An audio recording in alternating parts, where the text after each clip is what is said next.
I live in an isolated house, surrounded by miles of woods. I chose to live here to escape the chaos of the city, but after what happened, I'm not sure it was the best idea. It's a simple house but well secured, and I've always been meticulous about locks and latches. That night, everything seemed normal until I walked down the hallway and noticed the attic door in the ceiling was open. That sight sent chills down my spine. That door is always locked. I'm absolutely sure of it because I don't use the attic and don't want animals getting in there. I grabbed a step stool, closed it, and locked it again, trying to convince myself I must have forgotten. But deep down, I already knew something was wrong. Later, when I was in bed trying to sleep, I heard a noise coming from above. It was a slow dragging sound, like something heavy being moved around in the attic. My heart started pounding, but I tried to calm myself. Maybe it was an animal. But then again, how could an animal have gotten in? I grabbed a flashlight, took a deep breath, and went back to the hallway. I climbed the step stool to open the attic door, and what I saw froze me in place. Boxes were out of place, and some items I knew were packed away were scattered around. Yet again, there was no one there. The space was empty, but it felt like something was watching me from the shadows. I went back to my room, but sleeping was out of the question. Every creak of the house sounded amplified, and my mind kept fixating on what could possibly be moving things in the attic. Around 3 a.m, I heard another noise, but this time it came from outside the house. I jumped up and went to the window. In the dim light, I could see the door to the small shed where I keep my tools was wide open. That didn't make sense. I had locked it the day before. I grabbed the flashlight and went out to investigate, trying to convince myself that the wind might have forced the door open. But when I got there, I saw the lock had been broken, as if it had been pried open with something heavy. Inside, tools were scattered all over the floor, but nothing seemed to be missing. I returned to the house, and as soon as I locked the front door, I heard a loud noise from upstairs, from the attic again. It sounded like something heavy had fallen. My whole body froze.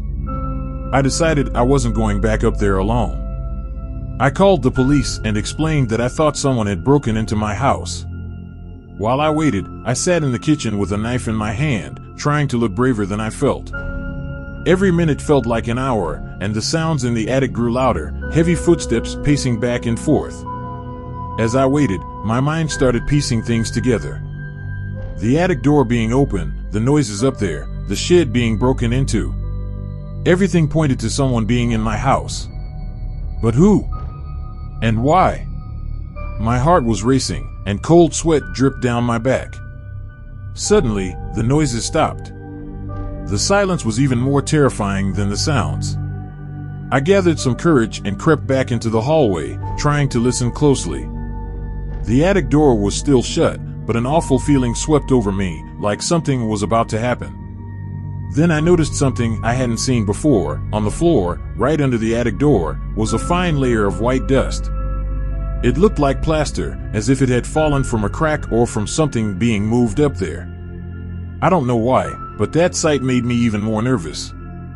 I climbed the step stool again, knife in one hand and flashlight in the other, and slowly opened the attic door. When I shined the light inside, what I saw made my breath catch, a blanket and a crumpled mattress in the corner, like someone had been sleeping there. At that moment, every instinct screamed at me to run, but my legs felt paralyzed. The blanket was wrinkled, with clear impressions of someone who had recently lain there. Next to it was a half-empty bottle of water and some empty food wrappers. These weren't mine, and they definitely hadn't been there the last time I checked the attic. That confirmed it. Someone had been living in my house without me knowing. I stumbled off the step stool, slammed the attic door shut, locked it again, and ran to the living room, trying to catch my breath while waiting for the police. When the officers arrived, I quickly explained everything and showed them the house. They went up to the attic with their weapons drawn while I waited in the hallway, shaking. After a few minutes, one of them came back and said there was no one up there. I went up with them, and everything was just as I had seen it, the blanket, the bottle, the wrappers. But to my shock, the boxes were back in their original places, as if no one had touched them. I asked if they'd rearranged the boxes, but they denied it. It was as if the person had vanished into thin air. The police searched the rest of the house and the surrounding area, but found no one. They suggested the intruder might have fled when they heard the sirens, but that didn't make sense to me. I had locked all the doors and windows before calling them, and there was no other way out of the attic. I asked if they could stay longer, but one officer said the area seemed secure and advised me to keep the doors locked. Easy for them to say. After they left, I sat on the couch clutching the knife, staring at the staircase. Every tiny sound in the house seemed deafening. Then I noticed something horrifying. The attic door, which I swore I had locked, was slightly open again. My throat went dry instantly. This time, I didn't have the courage to go back up. I called a friend and begged him to come stay with me for the night. As soon as he arrived, I told him everything, and he suggested I stay at his place for a few days. I agreed immediately. Over the next few days, I avoided going back to the house. I stayed with my friend and started thinking about selling the property. The thought of living there alone, surrounded by forest, with that constant sense of vulnerability, was unbearable. When I finally worked up the courage to return and grab some belongings, I went during the day and brought 2 friends along. They agreed to help, more out of curiosity than fear. While packing, I decided to take one last look at the attic, just to make sure nothing strange had appeared. It looked empty, as if no one had ever been there. The blanket, the bottle, and the wrappers were gone, and everything was in order. My friends even joked, saying I must have imagined it all. But there was one thing they didn't notice. In the far corner, where the blanket had been, there were scratch marks on the floor, forming a circle. I didn't say a word about it, but we left as quickly as possible. To this day, I don't know who or what was in that attic, but I never spent another night in that house. It was a Friday night, and I was driving home after a long, exhausting day at work. I live alone in an area a bit far from the city, so I usually stop at a small market near the gas station to grab whatever I need before heading home. That's where I saw the guy for the first time. At first glance, he seemed normal, but there was something about him that just didn't sit right. He was standing near the shelves of drinks, fiddling with the bottles without much interest. As I passed him to grab a bottle of water, I felt his gaze on me. You know that feeling, like someone studying you? It gave me the creeps. I paid quickly and left, trying to shake off the uneasiness. But when I stopped at the gas station next door to fill up my tank, there he was again. It wasn't a coincidence. He was leaning against an old, beat-up car, blatantly watching me. I kept telling myself I was overthinking it, but as soon as I finished fueling up and got into my car, he got into his. That's when I started feeling really uneasy. I started the engine and drove off, trying to ignore him. But when I checked my rearview mirror, I saw his headlights. He was following me. I tried to stay calm, but it was almost impossible. The more I drove, the more obvious it became that he wasn't going to back off. I made a few unnecessary turns just to see if I was imagining things, but he mimicked every single move I made. It felt like a game of cat and mouse, except I was definitely the prey. I couldn't figure out why he was doing this. Did he want to rob me? Carjack me? Hurt me? My mind was racing, and I couldn't decide whether to floor it and try to lose him or go straight home. But taking him to my house felt like a terrible idea. I decided to drive a bit farther, pretending I was heading somewhere else. I took a secondary road that cuts through a more isolated area before reaching my neighborhood. I thought he'd give up, but he didn't. He stayed right behind me, just a few meters away. My chest felt like it was going to burst from the fear. I couldn't believe this was happening to me. The road was deserted, lit only by the glow of my headlights. I was shaking so badly that I felt like I had no control over anything. Eventually, I reached a part of the road where there was no easy way out. It was a long, straight stretch leading directly to my area. I made one last desperate attempt to shake him off. I turned off my headlights and swerved onto a barely visible dirt path leading to an open field. My plan was to hide there and wait for him to pass by, but it didn't work. His car slowed down and stopped right at the entrance. He knew I was there. Panic hit me like a truck. My phone was in my pocket, but my hands were trembling so much it took me a few seconds to unlock it. I called the police and quickly explained what was happening. The dispatcher told me to stay calm and remain in the car until the officers arrived. Meanwhile, I saw through my rearview mirror that he had gotten out of his car. I couldn't see clearly, but it looked like he was holding something. A tool? A crowbar? I didn't know. The only thing I knew was that he was coming toward me. I locked the doors and tried to convince myself they'd hold if he tried anything. He walked up slowly, like he was enjoying my fear. My heart was pounding, and every step he took echoed in my head like thunder. When he got close enough, he started banging on the driver's side window with the tool. It wasn't a hard hit, but just enough to show me he could break it if he wanted to. He was shouting something, but the sound of my fears drowned out his words. I frantically looked around for anything that could help me. The only thing I found was an old flashlight in the glove compartment. I grabbed it and shone it directly into his eyes, turning it to the brightest setting. He flinched and stepped back a little, startled. I used that moment to lean on the horn, blasting it nonstop in the hopes of scaring him off or drawing attention. It was enough to make him hesitate. He backed off a few steps, but kept standing there, watching me, like a predator calculating its next move. That's when I heard it, a sound in the distance that gave me a glimmer of hope: sirens. The police were on their way. I never thought I'd feel so relieved to hear that noise. As soon as he saw the flashing lights in the distance, he bolted back to his car and tried to start it. Luckily, the engine didn't turn over on the first try, giving the police enough time to block him in. The officers got out, guns drawn, shouting for him to get out of the car. He resisted a little but eventually gave in. Meanwhile, I stayed locked in my car, shaking as they handcuffed him. One of the officers came over and asked me to step out. When I opened the door, my legs were so wobbly I almost fell. I quickly told them what had happened, still unable to fully process it. They said they'd done a quick check on him and found out he had a criminal record for assault and some other disturbing crimes. After they took him away, I sat on the hood of my car, trying to catch my breath and wrap my head around what had just happened. One of the officers stayed with me while the other searched his car. They found a crowbar, gloves, and even duct tape on the passenger seat. I didn't want to think about what he had planned.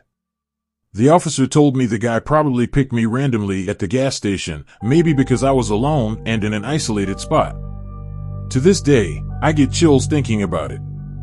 I don't know what would have happened if I hadn't called the police in time or if they hadn't arrived so quickly. Since that night, I've been paranoid at gas stations and constantly check my rearview mirror to make sure no one's following me. I never want to feel that kind of fear again. I just hope that man never gets the chance to do this to anyone else. It was a Tuesday, around 10 at night, and I was home alone. My wife had traveled for work, and honestly, I was getting used to the silence in the house. That's when I heard the doorbell. I found it strange because no one shows up here at this hour, but I went to answer it. When I opened the door, I was face to face with a woman. She looked to be in her 40s, with her hair tied up in a slightly messy bun, wearing a simple blouse and jeans. She was holding a small suitcase and smiling in that overly exaggerated way, like she'd rehearsed every word before ringing my doorbell. She started talking fast, like a machine gun. She said she was selling these incredible, eco-friendly, revolutionary cleaning products. She showed me a few bottles from her suitcase, and I, already suspicious, told her I wasn't interested. But she insisted. She said she could do a quick demonstration inside the house, that it wouldn't take long, and I wouldn't regret it. I declined again, but her smile didn't change. It only got stranger. She just stood there, staring at me like she was waiting for me to give in. I didn't. After a few seconds, she muttered a quiet "all right then" and turned around. That should have been the end of it, but it wasn't. Something about her smile left me uneasy. After she walked away, I stayed by the window to see where she went. The street was empty, and I figured I'd see her walking off or getting into a car, but there was nothing. She just vanished into the darkness. That rattled me a bit, but I tried to brush it off. I went back to the couch and turned on the TV, but I couldn't stop thinking about her. Why would someone show up at that time of night to sell cleaning products? And why push so hard to come inside a stranger's house? My mind kept trying to find a logical explanation, but the uneasiness wouldn't go away. I decided to check all the locks on the doors and windows, just to be safe. Maybe I was overreacting, but better safe than sorry, right? Not even an hour later, I started hearing noises from the garage. At first, it was soft, like something brushing against the metal door. I thought it might be the wind, but then I heard clicks, like someone was messing with the doorknob. My heart started racing. I grabbed my phone and went to the living room window that faced the garage. I peeked out, trying not to be seen. She was there. The woman. But this time, she wasn't alone. There was a man with her, tall and thin, with an expression as strange as hers. He seemed to be whispering something while she fiddled with the door. My first instinct was to call the police, but curiosity, or stupidity, made me wait to see what they'd do. As I watched, my stomach churned. The woman was now tugging at the doorknob harder, like she was about to break in. The man kept glancing around nervously, like he was on lookout. Then he looked straight at the window where I was hiding. I froze. I don't know if he saw me or if it was just a coincidence, but that split second was enough to make me step back. My heart was pounding in my chest. I grabbed my phone again, ready to call the cops, but before I could dial, I heard a loud bang coming from the garage. They were trying to force the door open. Without thinking, I ran to grab something to defend myself. I found a baseball bat I kept in the bedroom and went back to the living room, trying to stay quiet. My mind was racing, trying to figure out what to do. Were they going to break in? Should I scream or pretend the house was empty? I stood by the door leading to the garage, straining to listen. Then I heard her voice, muffled but clear enough to send chills down my spine. "You're going to let me in now, aren't you?" Her voice sounded different, deeper, almost threatening. I couldn't move. They knew I was home. And worse, they weren't going to leave easily. I didn't know what to do. The garage door was reinforced, but I could hear the metal bending with every attempt. It was only a matter of time before they got in. I stood there, gripping the bat so tightly my hands started to hurt. Then the noise stopped. A suffocating silence filled the house, like the air had grown heavier. I walked slowly to the window, praying they'd given up. But when I looked, they weren't there. The garage was empty. For a second, I thought it was over, but then I heard footsteps outside, near the front door.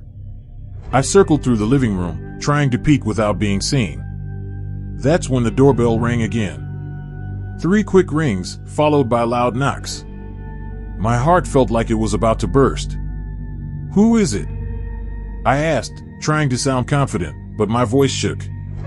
And then, on the other side, her voice again, almost singing, "It's me. Remember? I need to show you how the product works." The sound of the lock jiggling was followed by scratching, like she was trying to force something under the door. Adrenaline kicked in. I yelled that I'd called the police, but her response was a dry laugh that seemed to echo through the entire house.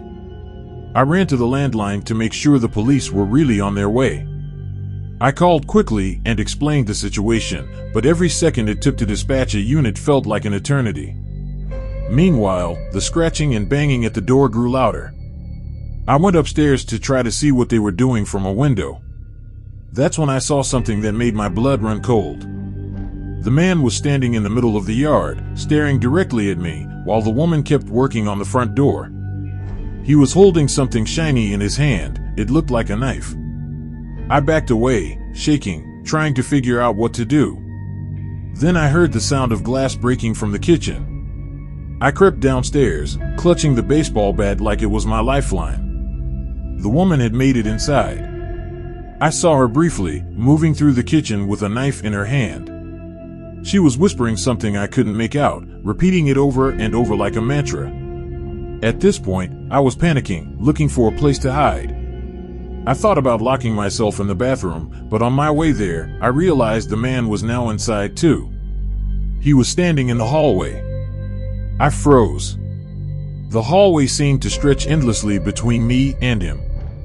He didn't move, but I knew if I ran, he'd catch me.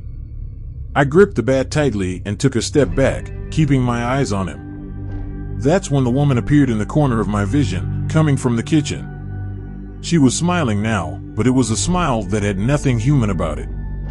"I told you I'd get in," she murmured, like she was talking to a child. I was trapped. There was nowhere to run. My only hope was that the police would arrive before they did anything to me. Then I heard sirens in the distance. The man and woman heard them too.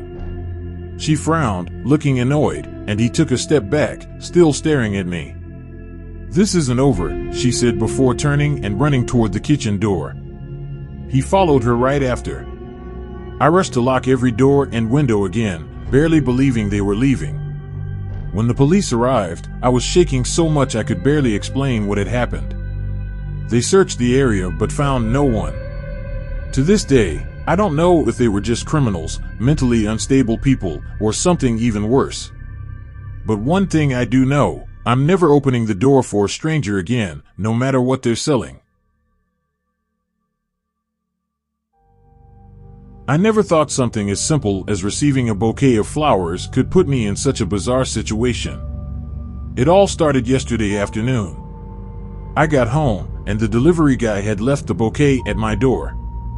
There was no card, no form of identification.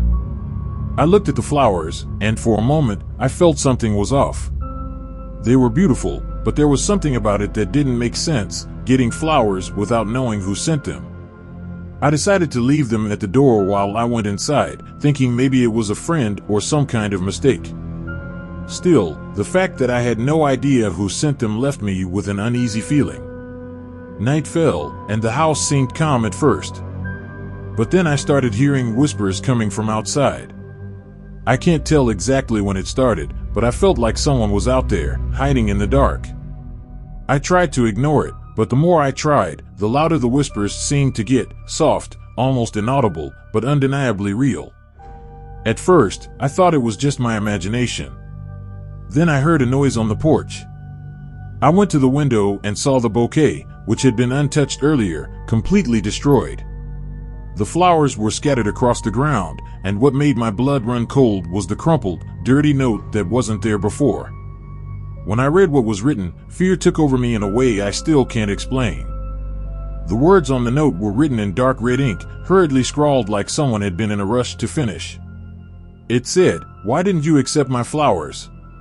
Now you'll pay for it." My mind raced in 1,000 directions. Was this some sick prank? Who would do this? And, more importantly, how did someone know I hadn't accepted the flowers? It felt like I was being hunted, as if I had done something terribly wrong without even knowing it. The fear that washed over me was like nothing I had ever felt before. I had no idea what to do, only that I needed to protect myself from something that was starting to feel very real. That night was the longest of my life. I couldn't sleep. Every sound felt amplified, like the house was full of strangers trying to get in. The silence of the night was suffocating, and the darkness seemed to close in around me. Every shadow that moved made my heart race, and I couldn't shake the feeling that someone was watching me. I stayed awake until morning, too scared to leave the house.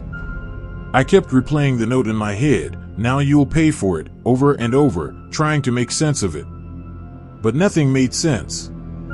The unease of being watched lingered with me all night.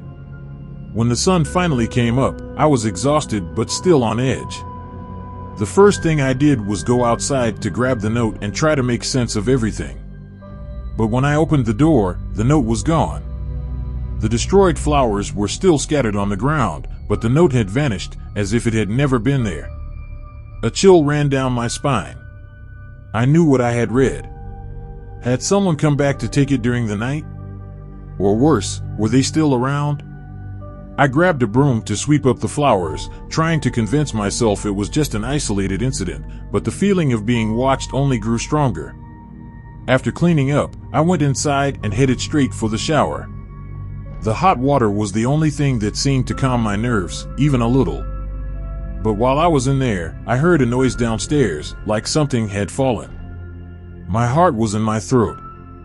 I turned off the water and stood there, listening. The noise came again, louder this time, like someone knocking something over. I quickly wrapped myself in a towel and crept downstairs, my heart pounding in my ears. When I reached the living room, everything was exactly as I had left it, except for the wet footprints on the floor, leading from the front door to the middle of the room before disappearing completely.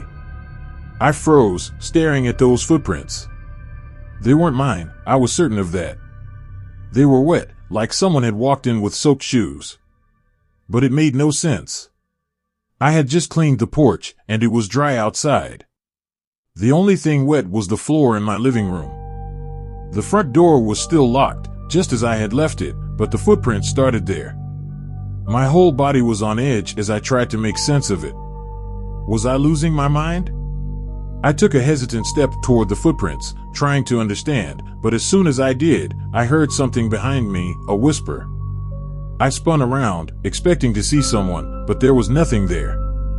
The whisper continued, though, soft, like someone speaking directly into my ear, but the words were distorted, more like a sound than an actual voice. My instinct was to run, to get out of the house, but I didn't know where to go.